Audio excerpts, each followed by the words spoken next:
Hello everyone, অনেকদিন পর আজকে ঘুরতে বের হয়েছিলাম। তো অনেক ভালো লাগছিল। দিনটা ছিল 16 ডিসেম্বর। অনেক জ্যাম ছিল, তবুও আমরা ভাবলাম যাই, ও ছুটি আছে অফিসটা, আমরা একটু ঘুরে আসি। তো বের হলাম। তো আমরা তো সবসময় বাইরে কোথাও ঘুরে বেড়াই, কিন্তু আসলে যেখানে থাকি সেই আশেপাশটাই দেখা হয়নি। তো ভাবলাম যাই, আমরা একটু ঘুরে আসি। এটা ছিল হচ্ছে মোহাম্মদপুর বসিলা মডেল টাউন।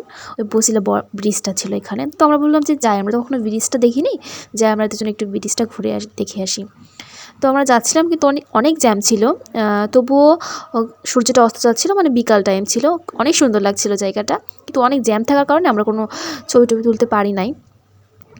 তো আমরা হেঁটে যাচ্ছিলাম, দেখি কেমন ব্রিজের মাঝ অব্দি যাই, তারপর দেখা যায়। ব্রিজটা তেমন বড় না, তবুও খুব সুন্দর ব্রিজটা, আমার খুবই ভালো লেগেছে।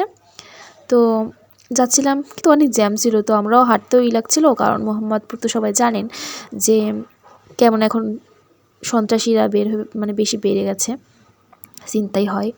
তো আমরা চেয়েছিলাম যে আমরা বের হই, শুধু ব্রিজটা ঘুরে আমরা চলে আসব, তাড়াতাড়ি সন্ধ্যা হওয়ার আগে চলে আসবো। তো আমরা সন্ধ্যা হওয়ার আগেই চলে এসেছিলাম, কিন্তু আমাদের একটা বিপদ হয়েছিল, সেটা ভিডিওর পরে বলবো, যে ভিডিও শেষের দিকে বলবো।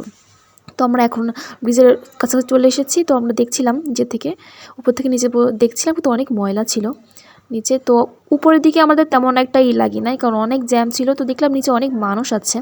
তো আমরা ভাবছিলাম এখানে দাঁড়িয়ে যে এখান থেকে কোথাও নিচে যাওয়া যায় কিনা। তো আমরা দুজন মানে ছক করছিলাম, মানে ম্যাপে দেখছিলাম যে কীভাবে যাওয়া যায়। তো এখন দেখলাম যে আমাদের বাসার ওইখান থেকেই যাওয়া যায়। আমরা শুধু আরও উপরের দিকে এসে গেছি, দেখেন। কিন্তু নদীটা দেখে আমার খুবই খারাপ লাগছিল, কারণ নদীটা খুবই ময়লা হয়ে গেছে। উপর থেকে তেমন বোঝা যাচ্ছিল না।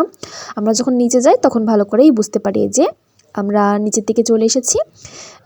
অনেক সুন্দর লাগছিল এখান থেকে ব্রিজটা দেখতে। পুরো এখান থেকে দেখতে পেলাম যে ব্রিজটা ভালোই বড়, খুবই সুন্দর। কিন্তু নদীর যে অবস্থা, অনেক ময়লা হয়েছে। শহরের ময়লা আবর্জনা সব মিশে গিয়ে নদী এমনি দূষিত হয়ে গিয়েছে। আর অনেক কচুরিপানা ছিল। আর এই দেখুন, ভালো করে দেখতে পাচ্ছেন, আমি ভিডিওতে ভালো করে দিয়েছি, এখান থেকে গ্যাস উঠছে।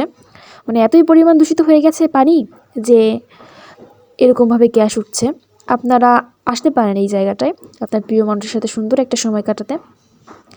চেষ্টা করবেন যে সপ্তাহে যেদিন ছুটি থাকে ওই দিন নিজের প্রিয় মানুষকে একটু সময় দেওয়ার, কারণ যাই হোক সেই মানুষটা আপনার তার নিজের পরিবারকে রেখে আপনার কাছে এসেছে। তো সবারই উচিত যে আপনার প্রিয় মানুষটাকে একটু সুন্দর সময় দেওয়া।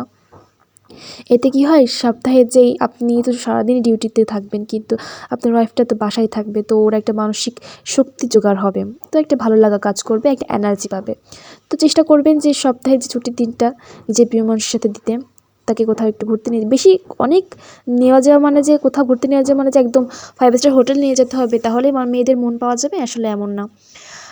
ফুটপাতে দাঁড়িয়েও যদি 10 টাকার কিছু খাওয়া যায়, বাদাম, তাতেও অনেক সুখ পাওয়া যায় আসলে।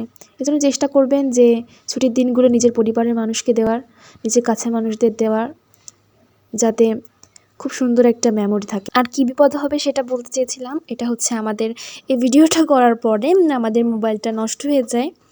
তো ওই সময় মনটা অনেক খারাপ হয়ে গেছিলো। তবুও এটাই বাস্তবতা, মেনে নিতে হবে। ধন্যবাদ।